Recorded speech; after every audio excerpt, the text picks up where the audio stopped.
first thing as soon as I get up, go for a walk, which I want to do for it to turn into a jog, for it to turn into a run. Yeah. And when you just do that straight away, because I was trying to do other things first, and then I just don't end up going on the walk, or I'll go in the evening, and it's not really the same. And now I'm like, okay, when I felt like this before, I knew exactly what to do without knowing all the things, and now I know all the things, so I can feel differently. Yeah, of course. Yeah, exactly. Yeah, man. It's just good to be good. Yeah. It's good to be good. It is. And that's what I was like when I did my Reiki training, you're supposed to have 21 days of doing Reiki every single day, no smoking, no drinking. And by the end of those 21 days, I felt like a different person. And I was like, I'm going to smoke. You done 21 days, no drink, no smoke? Yeah. Well done. And Reiki every day as well. Well done. Yeah. Not recently. This was, obviously not. Does it look like I'm a different person? Would I be saying these things if I'd done those things? No. Obviously not. Talking about the past. Okay, right, cool. But I've done it before and it worked, so I can do it again. If you really want to. Exactly. Yeah. And I do. I have the time now. Fair. Yeah. Do you have the motivation to do it, though? The drive? Is that what you really want to do? Is that just what you think you should do? No, I really want to do it. Okay. Yeah, do it. Yeah. But I also think I should. Because what's the alternative? There might be an alternative.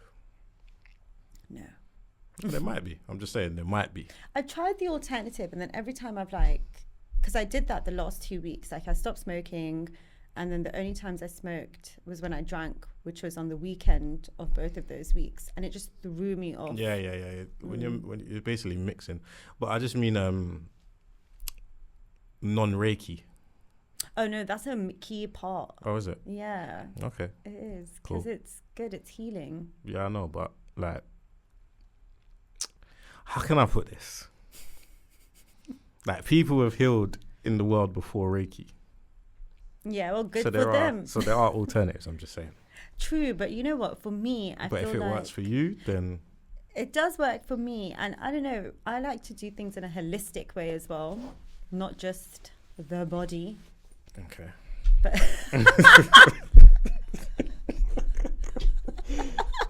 Please allow me. Don't do this to me today. Listen, you're the one doing it to me. It's holistic and it's helpful. If you're going to do everything else, why not meditate and do other things? And because all these things I'm feeling, it didn't just start from the physical stuff. It started from the emotional stuff, which led to neglecting myself physically, which led to everything else. Not you personally, yeah, but do you ever think that no, let's talk about you personally. Do you ever think that you hold so much weight with this, not the spiritual stuff, but all of the external stuff, energy and how you feel, etc., that sometimes it plays on your mind more than it should? I'm going to give an honest answer. I think yeah and no. It's I think I do the equivalent of what someone who just goes to the gym all the time, but then they have certain vices and they're not dealing with an emotional thing has, if I just do the Reiki and meditation and I'm not looking after my body and I'm still eating the junk food and I'm not going, for a run and this, that and the other, then it's not going to bring me the results that I need. Yeah, definitely. So I feel for me personally, I have to do both. I can feel the difference when I do both. And meditation isn't just but I see what you're saying because I know people who've done that who instead of looking at a problem or something, they'll be oh, the energy's too weird and kind of back off and not reflect or anything. So it's that's not what I do. But at the same time, these things, they do bring your energy up. And especially for someone who overthinks, me, meditating helps in a scientific way because it connects you to your frontal lobe. So it activates that logical part of your brain a bit more. So when you're going through your day and you're overthinking, you're more able to stop or intercept those automatic thoughts and tap into your logical brain. Because when you're overthinking, it's a cycle that feeds into itself. Like you overthink, so then you feel anxious and stressed. And because you feel anxious and stressed, then you overthink more. And what that does to your brain, I forgot which part of the brain it is, but it shrinks it. And I think it's the hippocampus. I'm not too sure. But it's the logical part of your brain. And overthinking actually shrinks that. Has there been any studies to suggest who this affects more, species-wise, male or females? It's a serious question. Because you know the old age argument that men think with logic more and women think with emotions. But men still overthink a no, lot. 100%. Yeah. I was just asking, has there been any studies to... Not gender-wise, but I think people with like, who are naturally predisposed to anxiety or who have had experiences that have that or whatever, then, you know, things like meditation can help a lot. But it can help anyone, really. Yeah, no, I think meditation can help anyone. But I just think sometimes, you know, when... I'm not saying this is the case for you, but you know, like sometimes you might think something like meditation is the answer, not medication. Yeah. Meditation is the answer. Yeah. And then like you put so much pressure on it that it's not natural anymore, if that makes sense. Yeah, and that is what I was doing. I was like, okay, meditation will fix things. So the whole time I was meditating, I was just super tense, and it's not like checking a box. And that's what in the podcast I was listening to, it wasn't they weren't saying you just need to you feel restricted.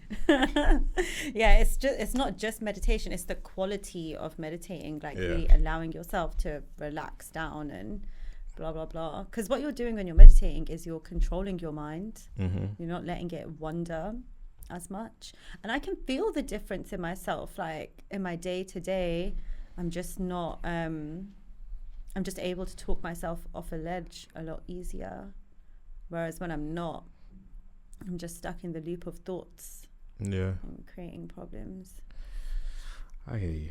Yeah, well, I hope things improve. They will, but thank you. As in soon. They will. I know they will, but I mean, I hope they improve soon, like very soon. Yeah, I think so.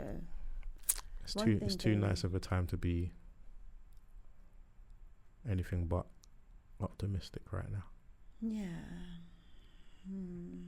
And I do feel optimistic. So I'm just like, okay, if you know what's wrong, you know, and you know how to handle that, then, you know, 1 + 1 = 2, like it will be fine. And in the pod that I was listening to, they said you have to choose your hard, you know, like it might be hard to quit certain habits that aren't helping you, and then, you know, you get the good payoff later. But if you're choosing to continue, that's all right. If you continue as you are, then you're choosing something that feels easier but is hard now because you're not having a good time. Like you're in a hard place, and it's going to be hard later, if not harder. Yeah. So I'm just bearing that in mind. Makes sense. Yeah, all the best I don't mean that in a patronizing way at all. I know you mean it. I mean well. You do mean well. 100%. All right. You ready to go? Yes. Cool. What a fascinating intro. Yeah. Yeah, on that note, welcome to another episode of the Alphawaves podcast. Yes. Here with your hosts, Kam and Darren. Yeah, off the back of that, I don't even want to ask how you're doing because I feel like, you know. But you know what? For a message for the people, like for me, I have been downplaying how I've been doing. And when you admit how you've been doing, it is freeing to just be like, okay, I have a problem. Is it uplifting to admit it though? Or is it just like freeing more so than uplifting? It's freeing first, then it's uplifting. And before it's freeing, it's slightly overwhelming, but it's less overwhelming because you're like, okay, I've just accepted where I'm at. So I don't need to push myself or force myself in any way to pretend that I'm not there. Yeah. And then it's uplifting because, like I said, you just tap into your fighter spirit and you're like, well, it's me versus me. I know who's going to win. Me. Yeah. Do you think it's a bit scary that you don't know how many people are actually going through stuff, but just outside putting on a brave face day to day? Yeah, that's what made me more upset, because I was like, wow, everywhere I go, I'm so laughy and jokey and whatever. And you just wouldn't think that I'm just feeling the way that I feel. Yeah. And it doesn't mean that when I go out now, I need to be Doom and gloom. upset. You know what I mean? Yeah. But it just means like, okay, I can go easier on myself. Like, you know, someone invited me out for the weekend and I'm like, actually, I'm just not going to go because I can't be bothered to like pretend. And then when you're in those places as well and you're feeling how you're feeling, and then you're having like a social anxiety moment, or you're feeling weird, you just feel like you're bringing down the vibe for everyone. Yeah. And I said that to my friend after, and she was like, I couldn't even tell that anything was wrong, you seemed fine. And that just upset me more, because I was like, wow, I'm just torturing myself, you know? So I'd rather just not put myself in places until I feel better. And I know that seems like a fine line, because it's like, it could sound like an avoidance thing, but that's not my solution, you know? Okay. Like, it's not like I'm saying I'm not going to go to places because I don't feel good, and until I feel good, I go. It's like, I know what I need right now. And yeah, it's summer and everyone's, woo, summer. But you know what? It's cloudy days. It's not even summer. I'm not missing out on much to take. Don't rain like... on our summer, yeah? I'm messing around. But it's true. I'm not missing out on much to take you. like 3 weeks to myself. No, but even if it was like the greatest of weathers and whatever else, all of that doesn't matter if within yourself you don't feel right anyway. Yeah. Like, you'll just be, don't get me wrong, like the sunshine and everything will probably put you in a better mood at some points of the day, but when you look in the mirror and you have to deal with, like you said, me versus me, those moments, no matter what the weather is outside, it's not going to change anything. It really doesn't, because you'll just spend all day in bed anyway, or do whatever it is that you do. You might be outside, but it's just not going to be the same. Yeah. And then it's even worse sometimes, because you're like, you end up being harder on yourself, because you're like, damn, I'm just not doing things that normally I can do. Like, I'm just not feeling normal. So, and it makes you feel worse, but you're not normal. You just need something else. But you see, when you're outside in these moments, do you notice a difference, or is it only when you get home on reflection and you're just like, I didn't really enjoy that the way I normally would? Or in the moment, are you thinking about it as well?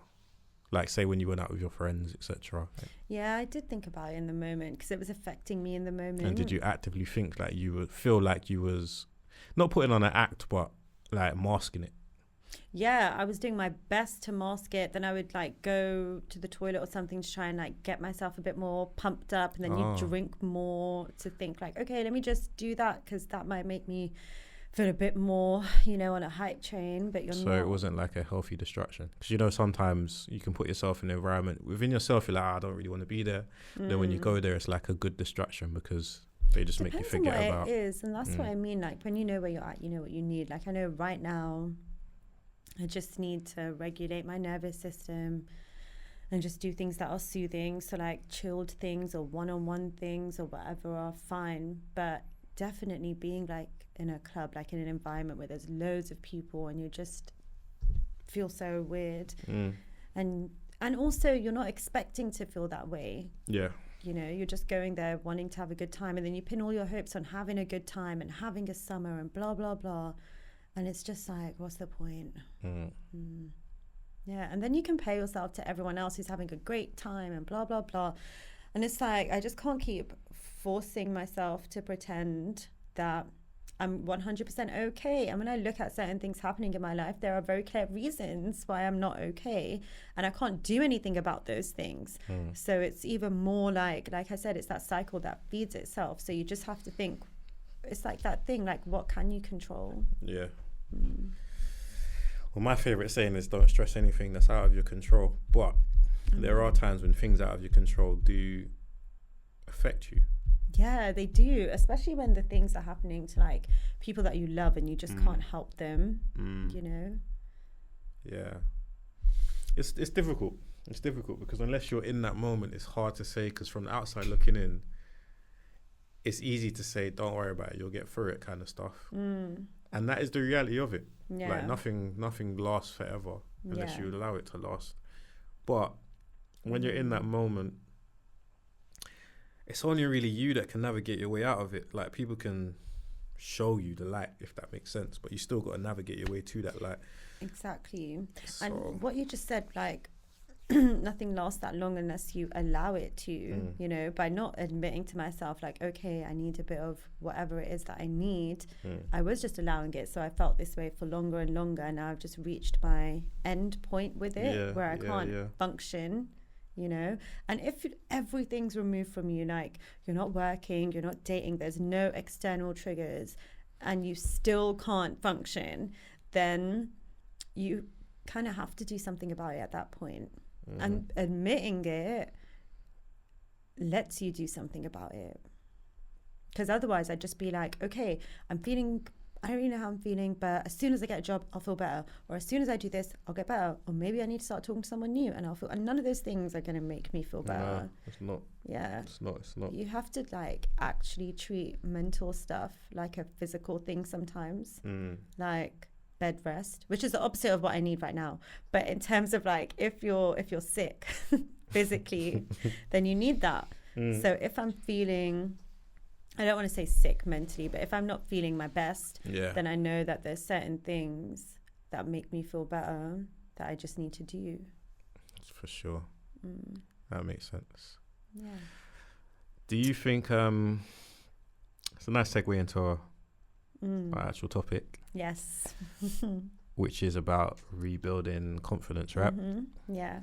Do you feel like in those type of moments that your confidence does get shaken? Oh, absolutely. It does, because overthinking in itself is you not trusting yourself because you're overthinking, which means you're not trusting your decisions or how you were, and you're constantly thinking, well, how do I react, you know? Yeah. So that comes from low self-esteem, and it perpetuates that because it's that continual distrust in yourself. Yeah. How do you deal with that then? Like, confidence in that sense?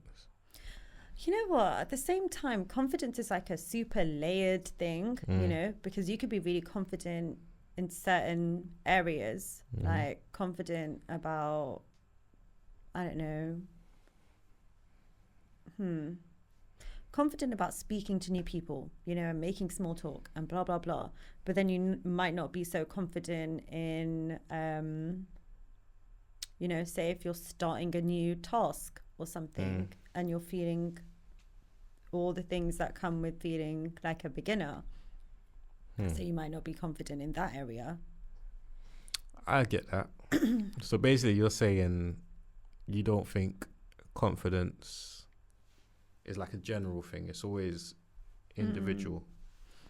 You don't think like, have you never been just super confident where you just feel confident no matter what it is? Like, you're just on a good run. Yeah, you know what? When I was younger and I just finished uni, during that time, I was so confident because I just knew what I wanted and what I didn't want to do. And so I was like, that was so stressful and I loved it, but I'm glad it's done. And I just need a year out to do whatever I want, really, and figure things out. Like, I knew I didn't want to continue studying at that point. And I also didn't know exactly what I wanted to do for work. And I remember I was thinking, like, towards the end of the year, like after the summer, I was like, okay, well, what do I want to do now? And I just found something that I was interested in. And I was like, okay, I want to study that. And I was like, I'll do my master's in that. And I just went for decisions without any doubt. Like, I felt really confident in my ability and my choices and just went for it. I think pressure shakes a lot of confidence. Like, when you're operating under pressure, no matter what it is, mental pressure where you've put pressure on yourself or someone's putting pressure on you, whatever, I think that's what shakes a lot of people's confidence. But to me, as long as you know who you really are, I don't think my confidence could be shaken in those moments where I'm truly like believe who I think I'm saying to myself I am. Yeah. Like, there's nothing that can shake my confidence in that moment. There might be stuff that I take on and I'm chancing it, like, I don't really know what I'm doing here, but I wouldn't say I'm unconfident doing it.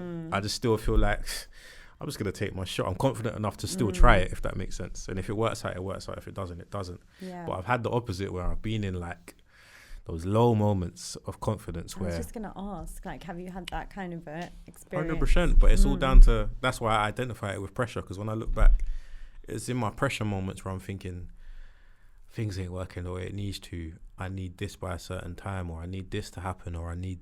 Oh my God, yeah. Yeah, it's like those moments is when my confidence was just shot. And it's like, I wasn't even thinking in a bigger term of who are you really. I was just thinking, I need to get this done, I need that, I need this. Like, I totally neglected the thought of who I am. What was the pressure, and what do you mean by who I am? Like, how did that help? Who I am, just like, for now, no matter what I go through, I know who I am. Like, you're gonna get through it at some point. Like, this ain't gonna beat you. It might knock you for a little while, but this ain't gonna beat me. And it's like, at those points in life, I didn't know that, if that makes sense. I agree with that. I really, really agree with that, because I had that thought today when I was walking up here. I was like, okay, that's how you feel, but you felt worse before and you felt better before, and you can always do it. Like, if you're down, you're never down for long. That's what I mean. Like, there's something in you sometimes that snaps when you admit something, that you just access that part of you that can do things. Yeah, yeah, definitely. But there's always this one nuance, which is, I feel like tragedy, not to this super extreme extent, but even any scale of tragedy, is something that can throw anybody off, right? Yeah. And until you have to deal with that, I can say right now, sitting here, I think I'll be all right, but I don't know, because that is something that can just affect anybody. Like, unexpected tragedy can affect anyone. So whatever scale on the scale it is, whether it's a small tragedy, minor tragedy to something major, that's probably the only thing that I can sit here honestly and say that's the unknown for me. I agree, because that's something I would say massively knocked my confidence, you know, and not tragedy like death, thank God, but just other forms. That type of uncertainty, and then especially if it's, and with stuff like that, it never just really happens to you, it happens to everyone around you as well. Yeah, it affects people around you as well. And that's the hardest thing, because you almost sometimes feel like survivor's guilt. Like, if they don't feel okay, then I can't focus on myself feeling okay first, because I don't want to leave anyone in darkness. I think that's something that holds you back. And it knocks your confidence, because you just can't bet on anything. Like, you can't bet on how someone else is going to feel, or how you're going to feel, or how things are going to turn out. Yeah, 100%. And things like that, it's hard, because you can have the same tragic thing happen to 5 different people, and it'd be different for all of them. Like, there's no playbook on how to deal with grief in any form. Like you're saying, it's not even to the extent of death. It's just like just loss. The loss of anything. Yeah. It's just like, you just don't know until you know. Literally. Because number one, you never expect it. You never expect any type of loss. So yeah, it can hit you. It's always on a normal day. 100%. Like, it's never. Yeah. So that's probably the only unknown where I can say confidence wise right now at this point in my life. It's probably the only thing that could shake my confidence. But when you were in those low moments before, how did you rebuild your confidence looking back? And at the time, did you know that you were rebuilding confidence? Or no, because I didn't even know that I wasn't confident at that time, to be honest. So I'm getting cold. It's a chilly conversation. That's what I was just gonna say. I was trying to think of a joke. Yeah, no, I don't think I would have, because I wouldn't have known that I'm rebuilding my confidence, because at the time I didn't even know that I was not confident anymore. But how did I do it? That is a very good question. Just piecing myself together bit by bit, and like small wins, like small little things, starting to celebrate the small little things, and just going through it, to be honest. Like, not shying away from what I was actually dealing with, because after a week or two of doing that, you realize nothing's going to change if I carry on like this. Exactly. So it's just like trying, continuously trying, and then eventually something sticks. But in those moments where nothing's sticking, it's that energy to keep trying, even if it's something small. Like I said, small wins. small wins, and just keep going through it. Just never give up, really. That's the only point I can say. Just never give up. No matter how long it takes, you just can't give up. Yeah. Or give in. Yeah. It's difficult though. And you can't be hard on yourself when you're doing that as well. You have to be strict and like, well, I've fallen off today, but I'm not going to give up. Like, it's back on it tomorrow. That's probably the best thing. I was very hard on myself at some points. I'm really because I hard felt on like myself. I was failing not only myself but others as well. That feeling of failure, and then when you feel like a failure and you feel like other people are looking at you like a failure, like I think the worst thing is when other people start getting worried about you and you're just like, oh my God, they can all see. Yeah. It's difficult because rebuilding your confidence, there's no timeline on it. Like it's just one day you actually just feel all right. Yeah. And you don't even realize that you feel all right because you feel confident. You just feel all right. And it's only after a certain amount of time you just naturally just see your confidence coming back. And it's like, you know what's crazy, yeah? It's going to sound so like trivial. But I remember this vividly, that one time I put on something to wear. Yeah. I was like, this looks good, you know.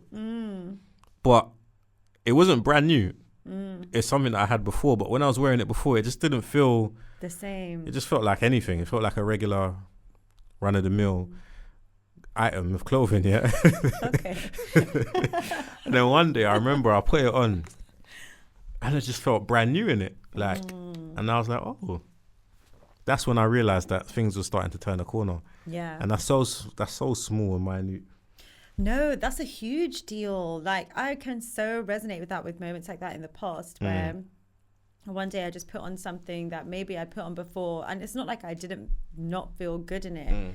It was just clothes. Yeah, it just felt like a regular day. Yeah, and then one day you get ready and you're just like, wow, is this me? And it's such a good feeling. Yeah, like, that's the feeling, because that's when you know you've just come back to yourself and you've got that spring in your step again. 100%. I think confidence is just tied to knowing who you really, like, believing you are who you say you are. Like, that's the main thing, because... And also still looking at yourself, because for me, I was like, okay, it's just like in a movie where, you know, the leader has fallen and they're recovering, and then they get back and then they win whatever war is going on. Like, it's like that, you know, like just because it is remembering who you are, because just because you're in that moment in your life and you're not feeling confident, it doesn't mean that you're not all of the things that you are. Yeah. It's like, if every day you wake up and you do the same thing every day, and that same thing is you wake up, you make a big breakfast, you sit down, you put on your favorite show and you're watching it for hours, and then you get up and do the next thing, compared to you wake up, you exercise, you do what you do, and then you do your things, whatever. One, you're going to do different things depending on the way that you're moving. And two, it's not like those two different routes change who you are, but they definitely impact how you feel, which impacts who you think you are. Yeah, definitely. Sorry. Definitely, I agree. One thing I would say, though, it might be... Excuse me for if there's any noise. I just needed to double check I didn't lose something. You know, when you just think that you've forgotten something somewhere. Sorry.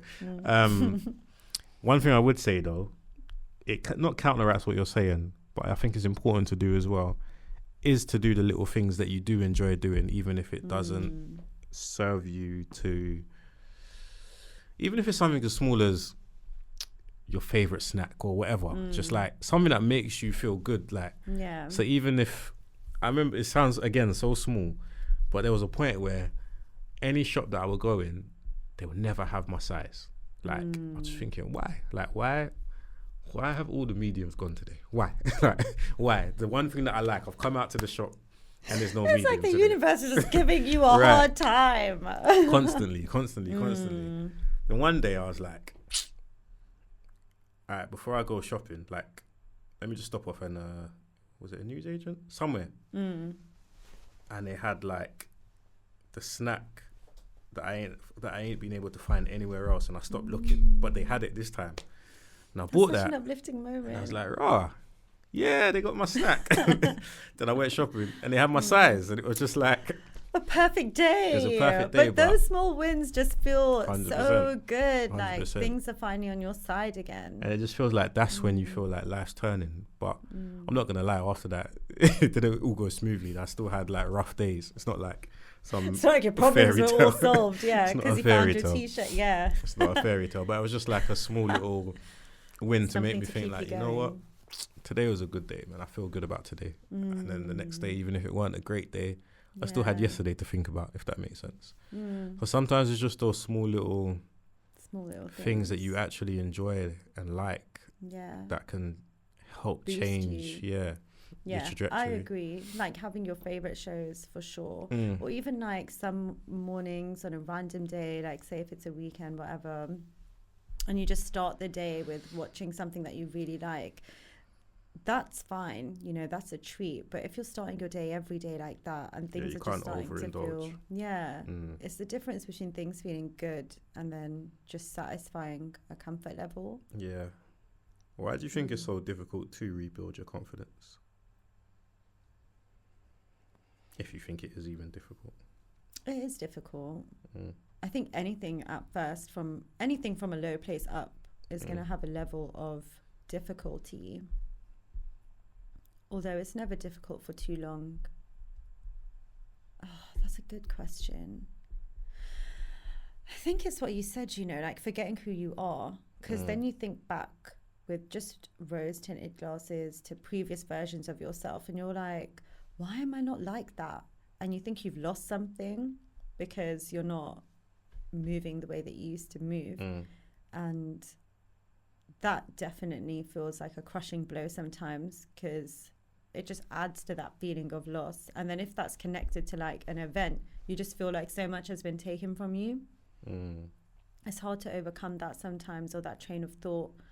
I think another is a lack of patience, you know, and knowing that you're not going to see, it's like what you said, one day you realize you've turned a corner, but it's not like you go left, you go right, and then you've turned a corner. It's just not linear like that, you know, in terms of how you feel.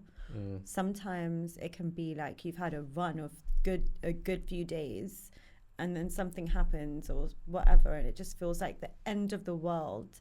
Just different things that feel like it can take hope from you. I feel like hopelessness is like the opposite of confidence. That's what really keeps you there. Yeah, maybe so. I think the biggest trick as well is like you see people that say that they're in their comfort zone because they feel comfortable in their comfort zone and confident in their comfort zone. I think that's a lie. I think you're more confident when you're willing to step out of your comfort zone. I think like sticking in your comfort zone definitely keeps you trapped and caps your confidence, I think. I'm not saying you're going to be unconfident being in your comfort zone, but I think it caps the limits you can actually be confident. Because if something goes wrong in your comfort zone, then what? Like, and that's the problem. A lot of people are on a day-to-day in their comfort zone, and then something goes wrong in their comfort zone, and they don't know how to deal with that because this is the place that is meant to be me at my best.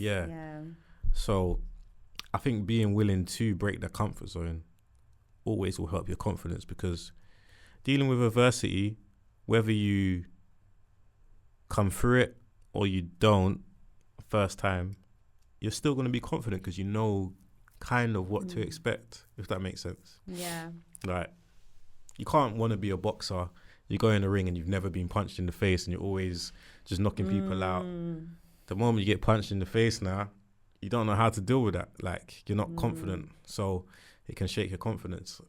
You've seen it happen plenty of times. That's so true. So, or even like when you've had a winning streak. And or like say if you're a comedian and then your first time doing a show and no one laughs and they might even boo you. That would definitely crush your confidence. 100%. Yeah, for sure. That is like, Yeah, that is harsh. That is very harsh. But everyone has those moments, you know, like you hear about every up and coming artist or every star, even like they've performed and the crowd, like, just makes you think there's something going on with you. Or maybe there is. Sometimes there is. That's why I think it's so important to have experiences, random experiences, you know, like a cooking class or this or that, just doing something different so your brain is used to working, because our brain is hardwired to do so many things automatically.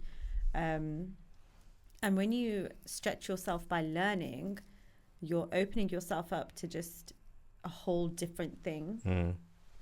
That's one thing I always say, like, if you can travel, but if you can't travel, try and experience something new where you are.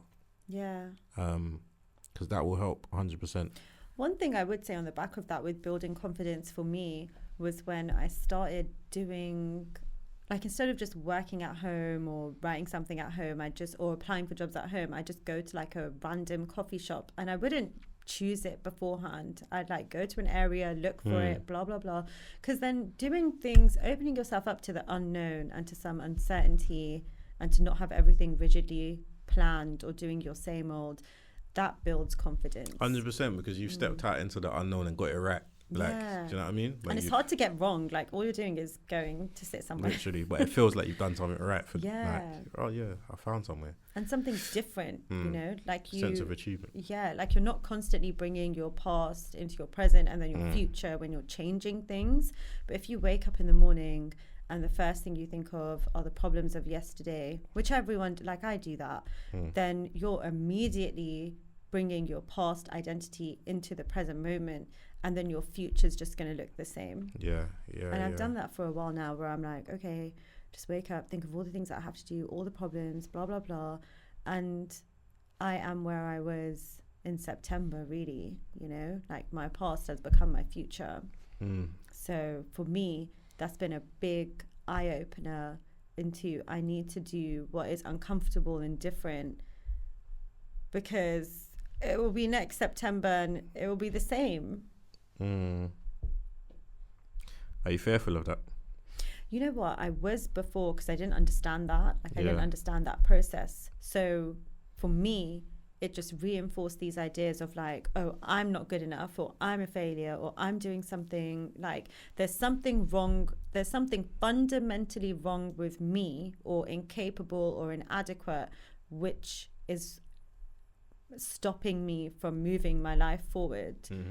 And the answers can be so simple. Like, it's not. It's just like there's not like you're dumb or you're incapable or anything like that. It's just you're doing the same stuff, so you're getting the same results. Which, as you so kindly said before, insanity. Words of comfort.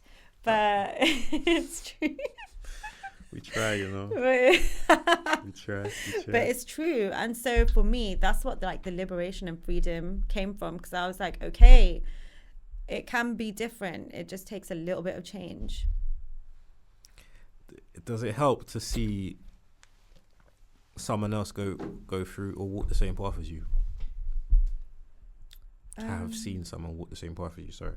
Maybe not like for like, but someone to go through whatever and then to come out the other side. And yeah, sometimes. Sometimes, definitely. Do you seek examples? As in, like, not like a person. Like, there's not like a specific person that I would seek an example with, like online or something, because I could be an example to someone and they have no idea what I'm doing. And it is not an example. So I don't really like to connect myself to public figures like that anymore. But if someone's on YouTube and they're talking about a specific experience and how they got through it and what they got through it, that I find really comforting. And to kind of go back a step, like even looking at public figures or whatever who've been through what I've been through or whatever, and then they've come out the other end, sometimes it makes you feel even more inadequate, because you're like, oh, they did it and I can't do it. So there's a fine line with it at the same time. And also, just with everything going on with like public figures these days, I just don't really care to aspire to them anymore. What about like programming, like films and programs, basically? Can you find solace in any of those? No, Interesting. not really. Yeah.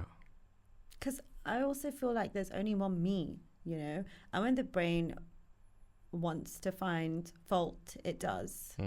And you'll find all the reasons why they've done what they have done and you couldn't.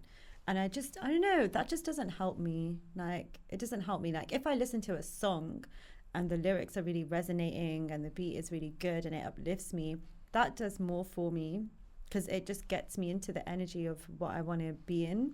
And then looking at their story. But I don't know, I just have such mistrust in media these days, in that they could say this, but that might not actually be their story. That's one thing. And with programs, I guess it's the same thing, because you can just be like, well, it's not real. Yeah, I guess so. Do you feel like if you spoke to someone, when I say speak to someone, I don't mean like a professional or anything, I just mean like family member or someone close to you, do you think you would be misunderstood? Or do you think you'll be understood?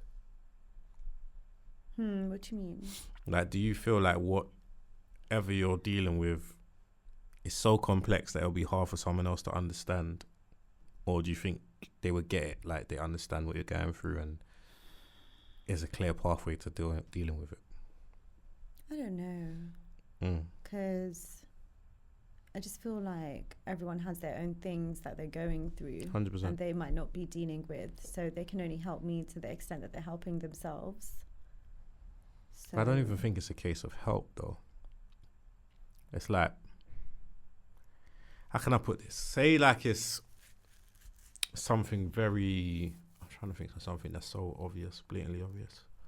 But something that's just blatantly obvious that it's not hard to understand what somebody's going through, if that makes sense.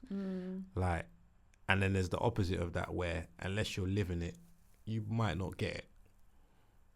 Do you know what I mean? So when it's blatantly obvious, I feel like it's not even that you're going to them for help, but there is just the feeling of being understood. Like, you know when somebody gets what you're saying. Like, yeah. if you turn around and said to someone, I don't know. I'm trying to think of something that's not crazy and I don't want to say anything onto you. But you say something to someone and it's just so blatantly obvious that they understand, oh yeah, that must be crazy. I know how, I can imagine how that feels. Compared to, oh man, I can't imagine how that feels. Like, it's just immediately, even that just feels like not a defeat in itself, but it's just like, yeah, you truly don't get what I'm going through kind of stuff. Yeah. As opposed to the opposite. And I feel like if it is a case where people understand you and you don't feel misunderstood by it, that puts you a few steps ahead. I hear you. I do. And I've kind of expressed like how I've been feeling to like friends and family members and stuff, and they've been understanding and like understanding where I'm coming from and how I'm feeling, and not gaslighting me or saying, oh no, you're fine, like nothing really like that. But at the same time, I think I've got to the point where I've done that and people around me have been really not just sympathetic but understanding. But life goes on, so no one's going to give you leeway. Like, no one's going to ease pressures from you, you know? Yeah, 100%. And then it feels even more annoying sometimes because you're like, well, I've said so much for what, you know? Because life does go on. You can't be angry at people for that. It does. So for me, it's just gone more internal in a good way. Like, I don't need, unless you are a professional, there's just no reason for me to be sharing things that I can handle by myself. Because it's only me who's going to alleviate my pressure. Does that restrict you wanting to be around people, though? Yeah. Do you think that's a good thing? Yeah, I do. I know that sounds counterintuitive, but it is because, and the reason I say that is because I've done the opposite. And there have been moments where I've spent time with my family and it's just been really, really nice and really helpful. And it does uplift you. Like, it is good. It's like when you go out with your friends and you do end up having a good time, it's like that little boost. But then it's kind of like, but you need to do something in between. Like, it is on you to make yourself feel better. I know that kind of goes against everything I've said on the pod for the last 2 years, but it is on you. Like, it just really, really is on you. That's what I've realized. It just is on you to do it. I hear you. Which means if it's on you to do it, then you can. True. It's not on anybody else, right? There's only so many sympathetic words people can give you, and at one point, it just doesn't even reach you anymore. But that's why I said, like, you can always tell when somebody truly understands you, where, as opposed to just being understanding, if that makes sense. There's a total difference. So yeah, I get that. Not to stick on you, but you see, with like having the confidence to know that things will get better. Where do you think that comes from?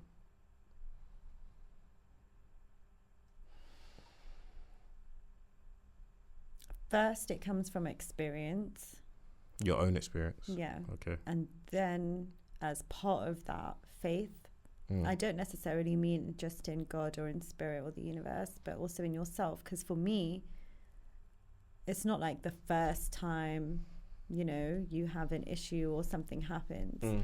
But just to go back a second and think, okay, like at this point, I didn't think I'd be there, and then I was. And then at that point, I didn't think I'd be there, and then I was. It's the experience of already going through things that you know you can do it, you know. I might feel a lot more lost than I'd be feeling today if I hadn't already been through things to know as a fact that things can get better.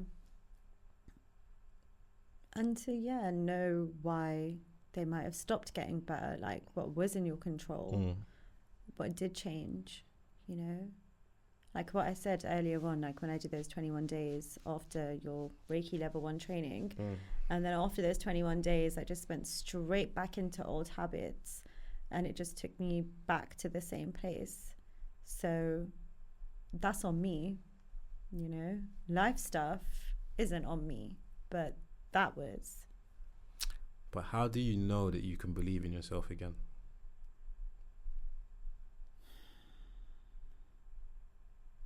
Do you think it's just innate, internal, that you just know? Because I have no other choice. That's literally it. Like right now in life, my back is up against the wall. I have no other choice. That's just I don't know what's going to happen next, but I have no other choice. That's the crazy part, because like the actual change, let's just say for instance, not saying directly you, but let's say the actual change that you need is something that is out of your hands. Yeah. Believing that change is going to come, and the only thing that you can do is keep trying. That takes a lot of like belief and faith, I guess, to use your words, but and drive. But if the only other option is you don't, and you know that by not doing anything, nothing is going to change whatsoever, that's a scary place to be in, because some people find comfort in that, and it's not a good comfort. Like, it's just a comfort, like, this is what it is, nothing's ever going to change, this is who I am now. I think for me, I'm quite stubborn in like a good way, obviously in a bad way sometimes, whatever, but mostly in a good way. So for me, I haven't been working since April, and we're in June, and all of April and May I was applying for jobs, stressing out, just on edge, blah blah blah, which then fed into my overthinking, which then fed into my anxiety, which fed into everything else I've been feeling, you know. So in my head I was like constantly, as soon as I get a job, everything will be okay, because then I can do this, I can do that, all my problems will be relieved. And that just hasn't happened yet. So now I'm in my 3rd month of the same situation, and I'm just really realizing that I cannot control this. I've been applying for so many jobs every day. I've been looking at my CV. I've been changing things around. I've been applying for loads of different things. I'm not even getting temporary dead-end jobs, you know? So for me, it's kind of zooming out, and it's like, okay, the way I'm doing things is not working. it's not getting me quicker to a result, and a result will come. I'm not going to be unemployed forever, you know. It hasn't happened before, it won't happen now. So the way I feel needs to change. And what that's kind of taught me as well, just like looking at it from like a bird's eye view, is showing me that even if I did get a job and I started working again and I had the money to do the things that I needed to do, would I do them? Would it help me? Would it change my inner state? Like, would being at work make me feel any different? And it just wouldn't, because when I was at work, I still felt the way I do right now. You know, it's just gotten worse because, you know, things haven't changed. But it's made me realize that you do need external things. I'm not saying go be a nomad and like never have a job again, but you can't rely on external things to make you feel better internally. Yeah, definitely. Like, you just actually have to work on that. So how do you throw yourself into that?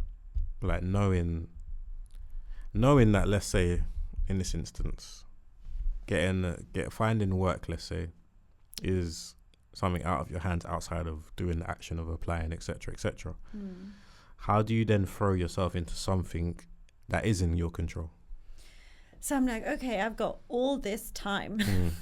What am I going to do with it? Because this is a lot of time. And so far, I've just been spending all this time stressing, so much so that the time has flown. Yep. Like, it's crazy to have all this time and it's gone by in a flash. And I've just been stressed. So in this time, I just evaluated what I want and what goals I have outside of a job. Like, if I had free time and this was a holiday, and that's not to say I'm not applying for jobs anymore. I still am. So I know I'm doing things that's going to eventually lead to a good result. But now I'm like, okay, I can finally read the books I want to read. I can slow down. I can start meditating without worrying about being in a routine, because I know I have to sleep and be up by a certain time. So I can afford myself that time. I can go for long walks. You know, I can just live like an old lady for a month. No, literally. Yeah. So I'm glad you said that, because I personally think in these moments we don't appreciate when life slows us down a little bit, because we're too stressed about the stuff that, in the grand scheme of things, of course it's important, but it's not the be all end all, right? Yeah. And like, these moments are the rare moments where you get a chance to actually live for yourself. But obviously it's difficult, because you have to think about income and stuff of that nature, right? But stuff like, in this day and age, educating yourself further brings confidence, because you got more to say, more to talk about.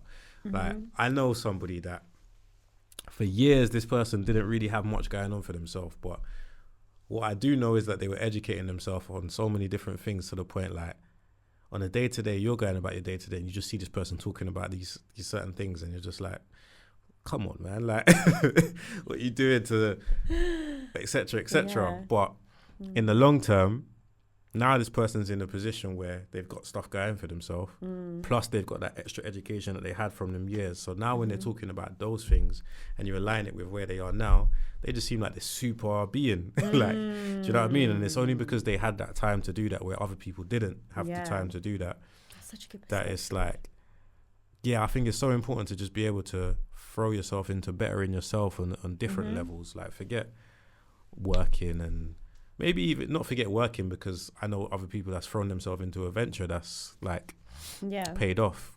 Someone started just stuff that they do on this day, cooking, but they started to look into like, I've got time to like cook for myself properly. Then that turned into, let me try this, let me try cooking this. Then that turned into, let me film cooking this. That's a good idea. Then that blew up into something that they never like expected, just by filming what they were cooking in there and putting it out online. And it's like, I don't know, it's just so important to not get caught up in the things that they push in our faces, the be all end alls, because there's so much more to it. And once you marry that with the stuff that they do place importance on, you become like a super being, man, I believe. Yeah, I'm really now I'm feeling more excited about this period of time, because I'm like, okay, like, it's true what you said, you do get a rare opportunity where you only have to think of yourself. Like, you don't have to think of anyone else in this moment, so you can literally do all the things that you've wanted to do. We're not going to get it again until retirement.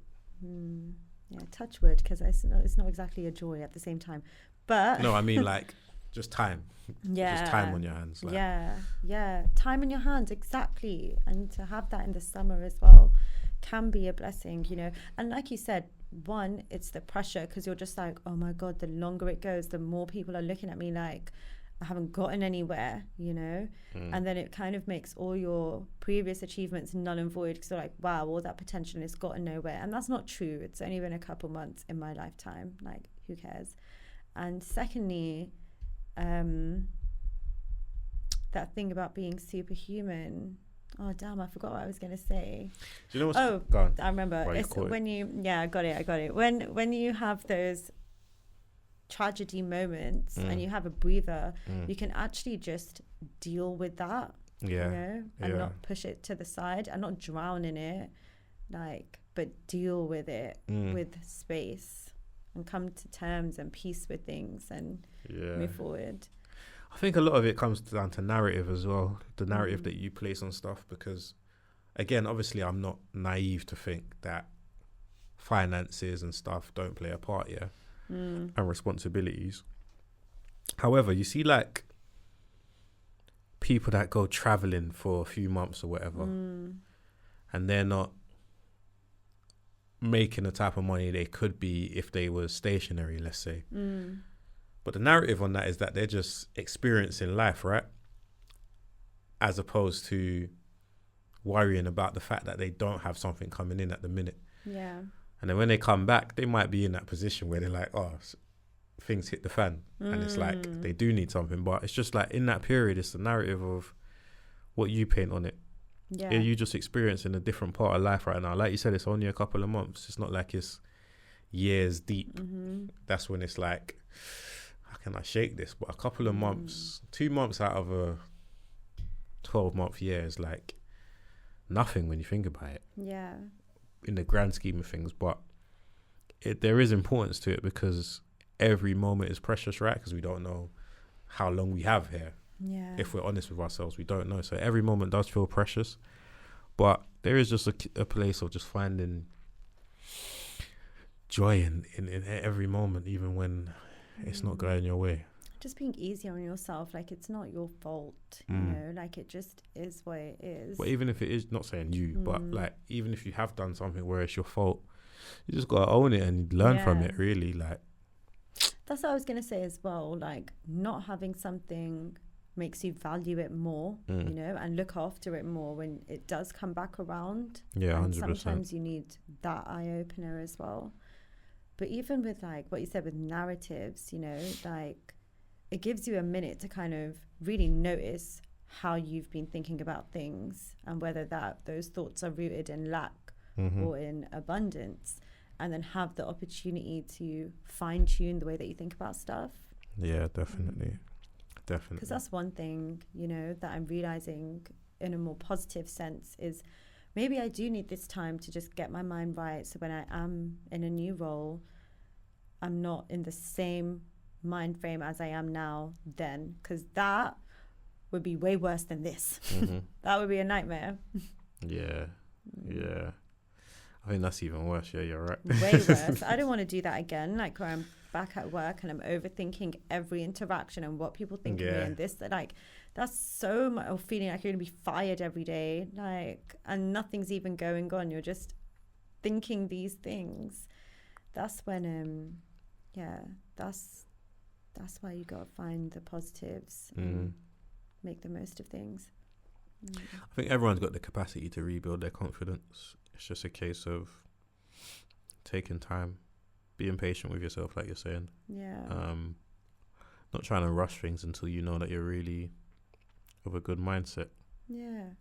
And if you're like pushing people away, but you're spending all day in bed, that's not the same, you know? Yeah, no, like that's like you need help. And that's not in a you need help, like you do need help. That's a rough place to be in. And I really get that. But if you know that, okay, right now, I just need to get focused in on me and decline some invites and just separate to elevate, then that's fine. I agree. I agree. Yeah. Well, interesting. No, I appreciate you sharing because it's a I wouldn't say a vulnerable moment, but it's a raw moment that you're going through right now. So yeah, it's always appreciated, and that's what we do here. We're not the experts of each other's lives. You are, right? Or something like along those lines. Whatever we say. Something to that effect. But You're it's just the a expert case of your own well-being. Yeah, no, it's just a case of one day soon you'll look back and listen back to this and just realize where you was and where you are. So it's a good checkpoint moment. But yeah, I'm glad I shared this vulnerable moment because I know I'm not the only one who feels this way. 100%. And I hope I can show that it's not world ending or crushing to admit that you feel that way. For sure.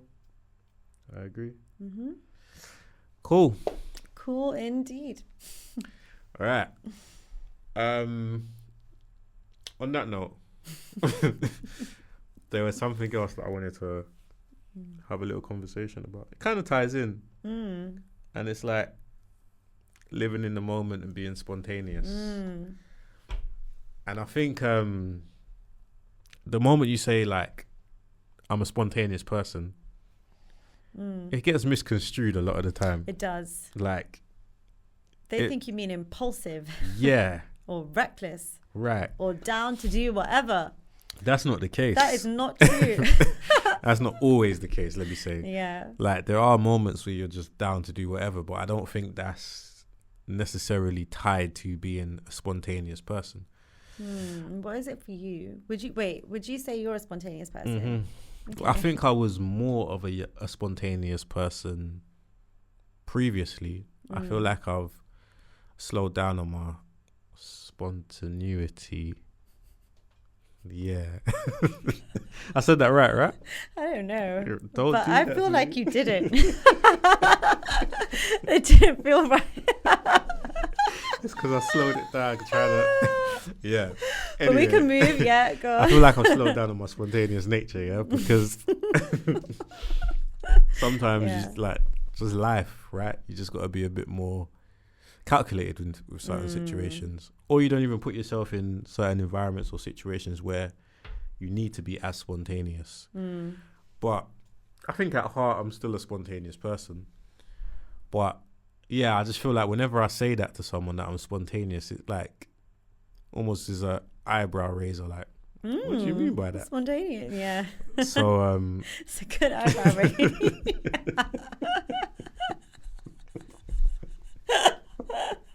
How do you do that? But yeah, go on. And it's just like, I want to address that sometimes, but it's almost like what's understood don't need to be explained sometimes. It's just like either you get it or you don't. So what does it mean for you to be spontaneous? And what's the misconception that you want to clear out now? I just think it's a bit more about like living in the moment rather than being a mischievous person or like just down to do whatever at any point. It's like, nah, that's not spontaneous. That's just reckless. And I'm not a reckless person. Yeah. At all. Not now. Was I younger? No, not even when I was younger, to be fair. I don't think being reckless is in your nature like really. that. Like I've done reckless things. I've definitely done reckless things in my lifetime, but I wouldn't be defined by it to say that's me on a regular. Yeah. But more so living in the moment. So whether that's the night feels great, let's continue. All right, cool. Yeah, let's go somewhere else. Or let's like someone approaches you. What do you think about going to? Or I've been looking at this festival or this trip, and it's like, yeah, let's book it. Yeah. Like I'm more of that type of person more than something crazy. I don't know, something crazy. Do you know what I mean? Yeah, I know what you mean completely. Like I have a friend. Let's go joyriding. Not joyriding. But I would want to do that. Not joyriding. What am I thinking of? Let's have a race. Like let's race our cars on the motorway. Yeah, no, that's not spontaneous. That's silly. That's 19 like, years old. Yeah. But that's what I mean. Like the lifespan of me. I don't just mean now at my age, because now at my age, if someone told me that I'll park my car and go home. I'll be honest. I don't want to hang out with you anymore. I'm parking my car and going home. Yeah, not now. But That's insane. Yeah, but no, I hear that. Like my friend does that. Like she'll send me like an invite to some kind of show or something, and I'll just go along and then maybe look at the artist beforehand. But I like the element of surprise. You know, like okay, let's go there, see if we like this. Yeah, yeah. Like sometimes I even forget to check.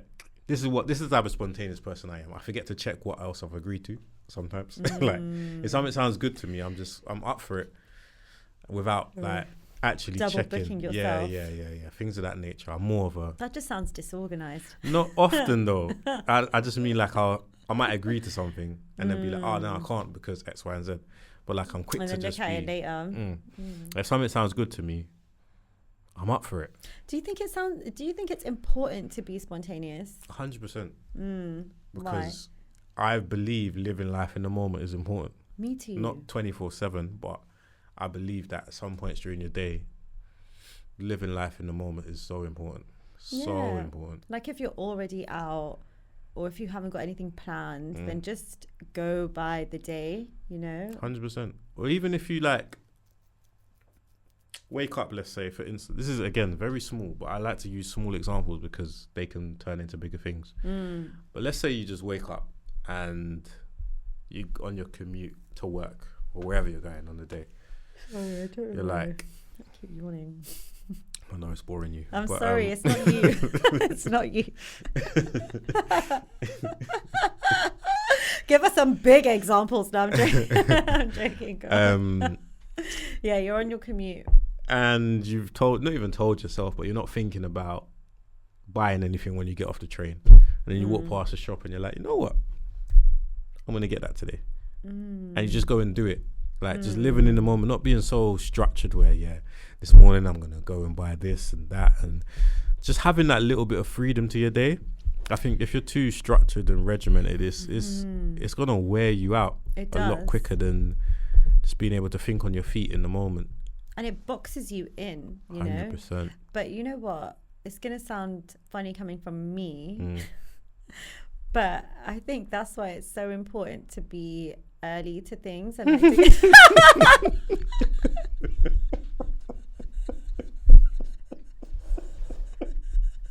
You're rude. You're actually I was early. I was on time today and you were late. This is what we're doing.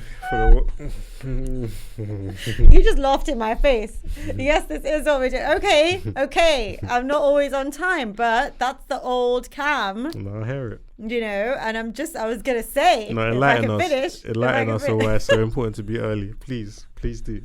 Enlighten us. I'm very keen to hear it. I was going to say it's important to be early because it just gives you the room to make those decisions is all I was going to say. No, it's true. Because if you're like not necessarily running late, but if you're running to the time, like you've structured your day where you have just enough time to get to work, then you can't really detour. No, it's facts. And I'm a huge fan of like, what's the word I can think of? Just like embracing random moments in my day, like just conversations with people that I would never expect to have conversations with. That's why I'm late. If I left early, I could do that knowing I have time. But that is why, because you're just like having a chat or whatever. Yeah, no, it's definitely important. And to be fair, the opposite of so I recently like left something to the last minute. And it leaves zero room for error, like, and just being able to be early. Like last minute means your first draft has to be the best draft. That's pressure. It's very much so. And it's like, if I'd done that earlier, it gave me more room for maneuver because there was a huge mistake and I had to try and scramble to get that mistake fixed. Yeah. Luckily, I got it fixed, but that was just through a connection. If I didn't have that connection, I would not been able to get it fixed. So... yeah, what was talking about being early, right? Yeah, so it just allows you, like you're saying, a bit more room for maneuver. But it just helps to live in the moment because imagine like you can't afford to stop and speak to somebody that you've ain't seen for ages. Imagine that, like you're walking down the street, someone you haven't seen for ages, someone you actually know and enjoy, want to talk to you, but you can't stop because your life's so structured and regimented that if you stop and speak to this person, it's going to have a knock-on effect on the rest of your day. Like you might, let's say it is work, you get into work and then people are questioning you about why you're late, or do you know what I mean, stuff like that. And I'm someone that don't like being questioned about anything, so I try and prevent that as much as possible. I just apologize and do I do without the questions, but that's the old Kam. But I was about to say something. it's so like, what I was about to say is something between friends, but it's not the right timing. It's too soon. All right, you can tell me off air. Yeah, well, it's just too soon. Now I'm nervous, but no, but do you think it's important to be like spontaneous? Yeah, definitely. Oh, definitely. And to what extent? To every wait, what do you mean?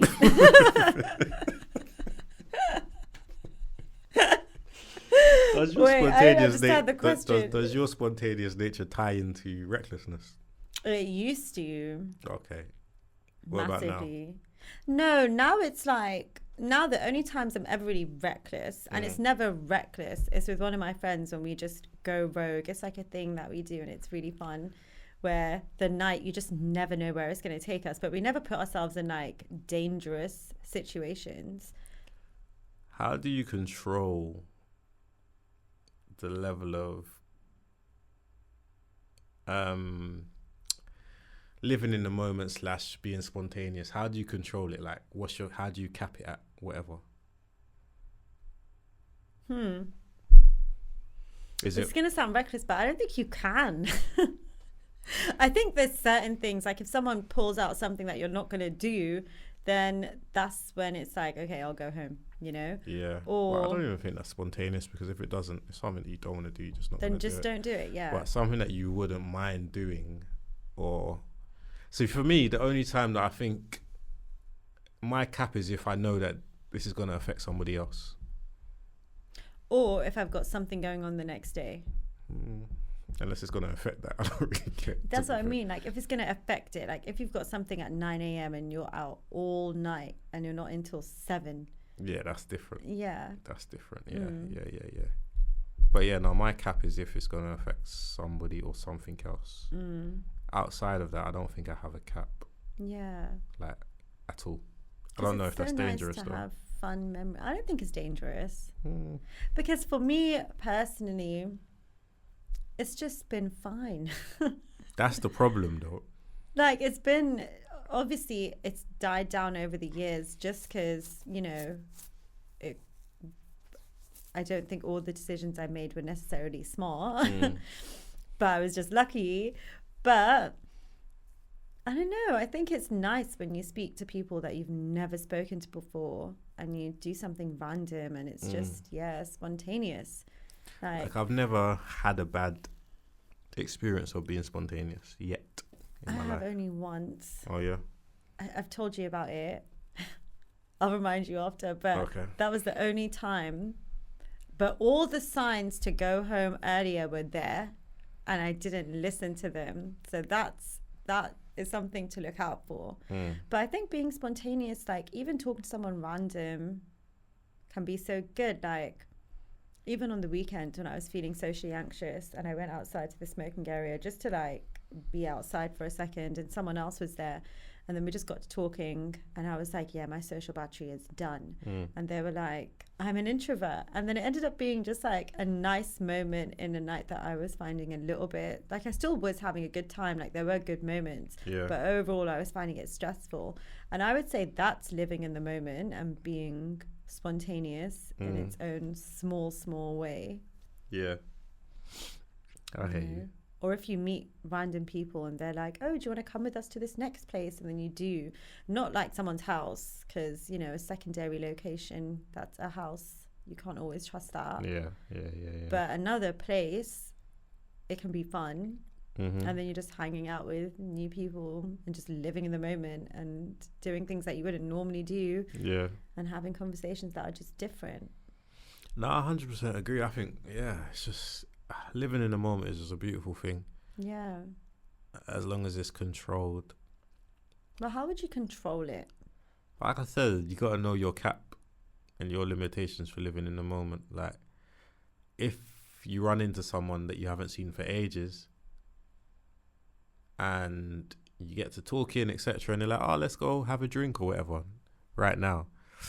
If you know that by you going to have a drink is going to impact something else in your life, whether, whatever that something is, then you got to be responsible still. Like, if it's a big responsibility, you can't just, I'm living in the moment, forget that, I'll deal with that later. You can't really do that, right? Yeah, you can't. You could, but you shouldn't. You shouldn't. I don't think you should. But if it's not going to impact anything, I think it's the most beautiful thing. And if you want to do it, like if you feel excited and you're like, oh my God, this is working out perfectly, like this is so random, then that's really fun. Yeah, you know? yeah. Like Go on, sorry. No, I was just going to say, like a couple of weeks ago, I remember I was in like near Tottenham Court Road, whatever, and I was about to go home, and then I was on the escalators, and my friend messaged me while I was on the escalators, like, oh, are you around? And I was like, so ready to go home because I was already just not really having the best day, and then I just decided to go see her, and we ended up having the best time ever and enjoyed the weather, and it was just really, really great, you know.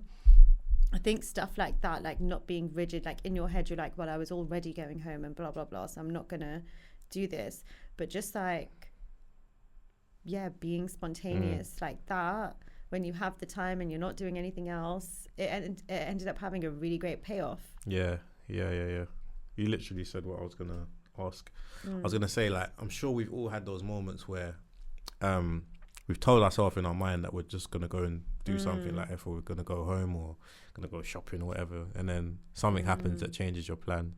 Yeah. And then it just turns out great. But there are times, I'm not going to lie, I've been somewhere with my friends and I'm meant to go home, and they're like, oh, there's something going on.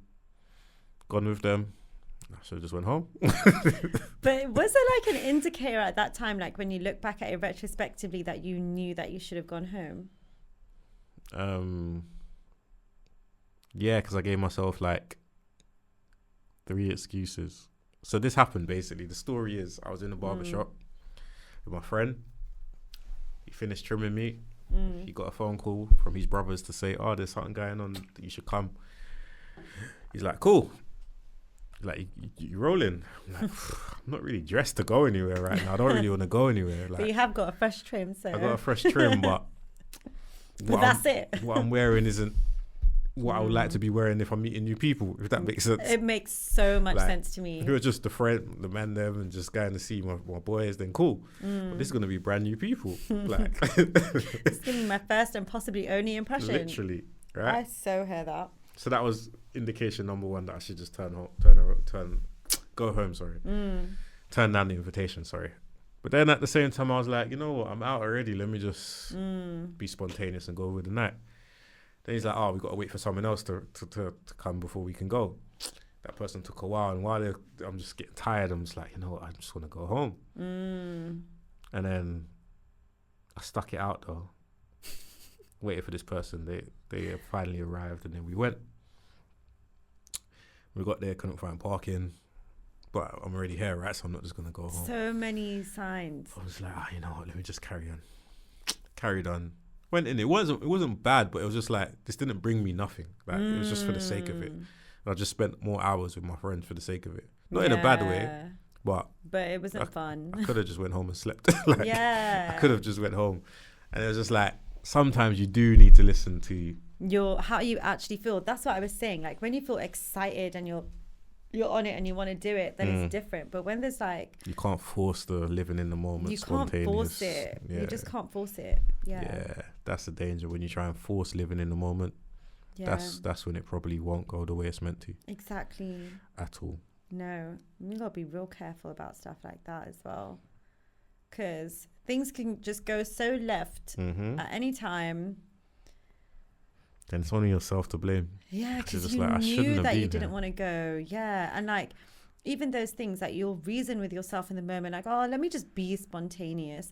But are you really being spontaneous if you're forcing yourself to be spontaneous? Nah. Like that's counterintuitive. No, that's the beauty of being spontaneous and living in the moment, Is is that that it's you just spontaneous? cannot force it. Yeah. The Yeah. moment it feels forced. If you're forcing it, then you're not being spontaneous. Nah. You're forcing yourself to be outside. That's what you're doing. Mhm. I've been there. I think There's we so all many have. times. Yeah. I think we all have. So many times. I can't think of an example, but there's been so many times where I'm like, maybe I shouldn't, blah, blah, blah. And then I just go and I'm like, I knew this isn't what I needed. Yeah. But luckily, like I said, it's never turned out horrible. But that was still a learning moment for me, where I'm just like, if I'm not feeling it, no matter what it is in the moment, if I'm really not feeling it, I'm not doing it. But if I am, I'm there. Like I'm ready to be outside. Exactly. So yeah, you just got to find that balance within yourself, I think. Yeah. But I don't think it's a... And sometimes you can fool yourself into thinking like, oh, being spontaneous is what I need right now and blah, blah, blah. But it's something that happens naturally, you know? And it doesn't even have to be with other people. Yeah, being spontaneous. But there's always a time to be controlled as well. Yeah. Like, I think you got to have the balance between the two. You can't just be one without the other. Yeah. I don't think. I think so. Because it's detrimental either way. Like being too controlled.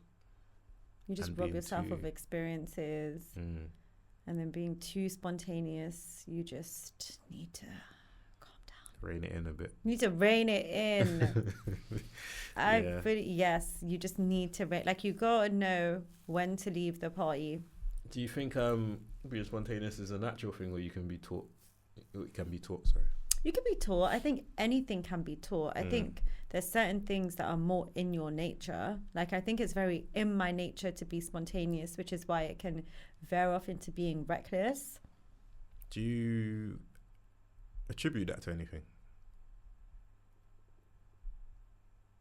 Like lifestyle, environment, upbringing, childhood, teenage years, experiences, all right. school Get the life, relationship. Joking. You know, it's a vulnerable episode, though. We're not airing out everything. A yes would have been. Would have been enough, yeah. Maybe, but I think I've always been spontaneous. Like I'm just someone who's quite lively sometimes, which is why, to go back to like our earlier topic, when I'm in a time and place where I'm just not like that, it's hard to admit, but you just kind of have to.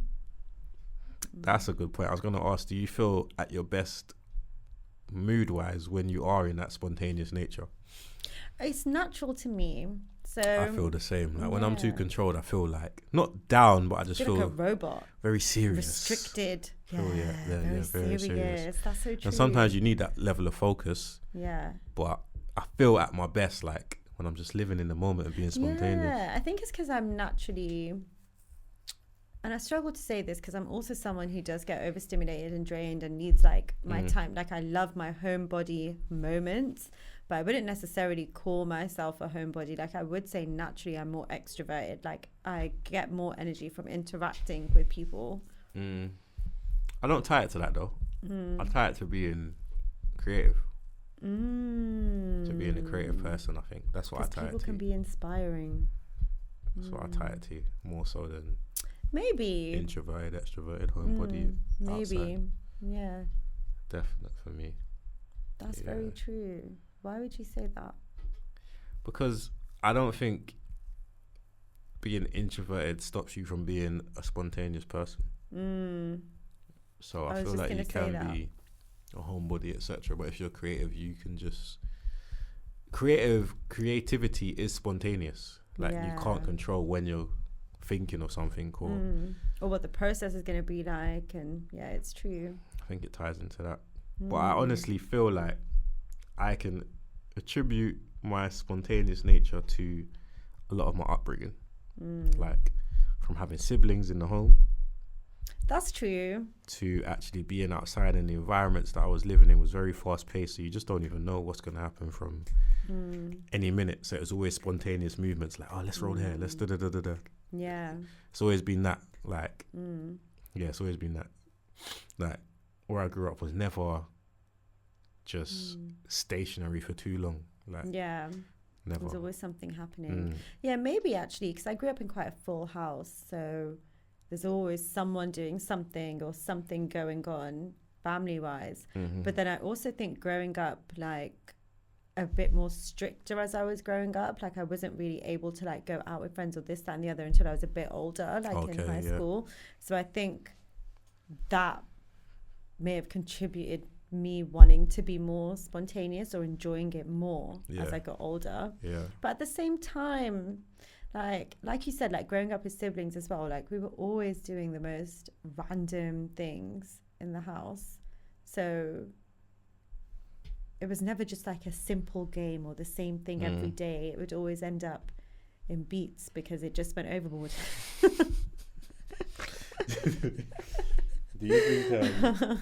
Do you think living in the moment and being spontaneous can affect your discipline? Yeah, definitely. Do you think you can be disciplined and still be that person?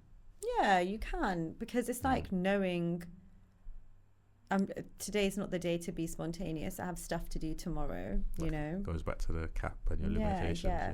And it can be like, tomorrow I'm in the office, so I can't really do this.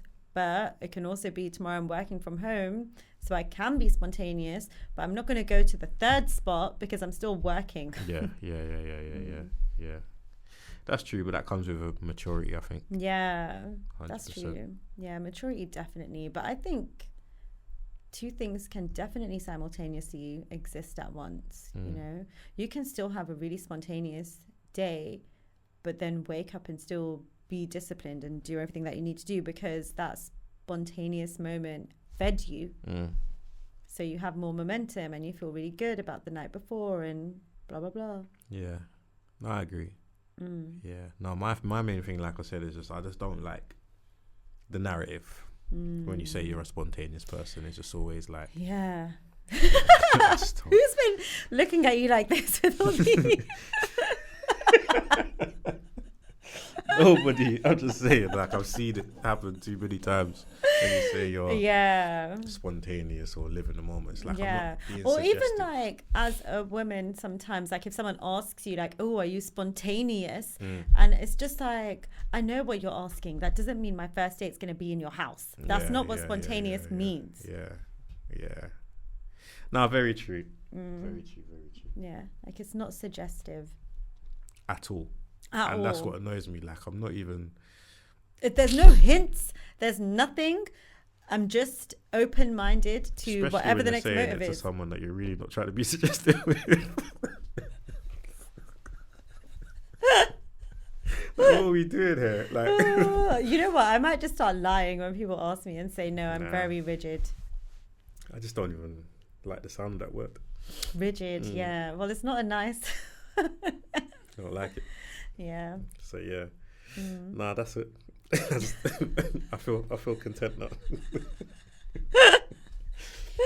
Well, how do you react when people say they're spontaneous? Nowadays, I'm just like, before. Yeah. You put too much emphasis on nowadays. Now I want to know what it was. Before it would be like, oh, how spontaneous are you? Innit? Like, but I didn't want to, not even in a suggestive way, just like, how spontaneous are you? Like, you say you're spontaneous, but are you really spontaneous? Yeah. But I'm not even going to lie. If it was the right person, I might be trying to test how spontaneous you are. Like, of course. You know what I hate, is when people try to, you literally said it, when people try to test your spontaneous thing, or when they throw it back at you. Like if you say, oh yeah, I'm spontaneous, and then they say, well, let's do this. And it's like, well, I'm not feeling it today. Like, just because I'm not spontaneous today doesn't mean like being spontaneous isn't this is my vibe 24/7. Literally. But again, it took growth to realize that within myself even, let alone other people. So, but yeah, that's why I said nowadays that is my vibe. It's just like, all right, cool, you're spontaneous. Yeah, nice. I'm not trying to test it. Let you know. Like, cool. I'll let you know if there's an event. If it makes sense for you, it makes sense for you. If not, I'm not going to look at you if you turn it down and be like, you're not spontaneous. Yeah, do you know what I mean? Like, you lied. Right.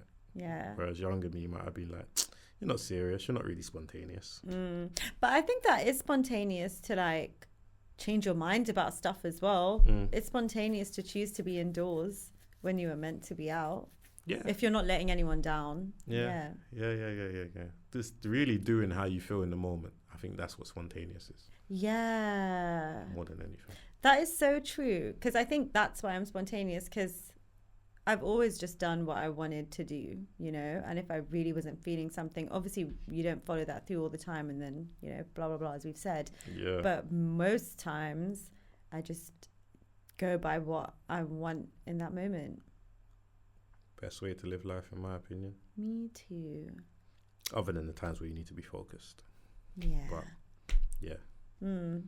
Outside of that, live a wild, spontaneous life.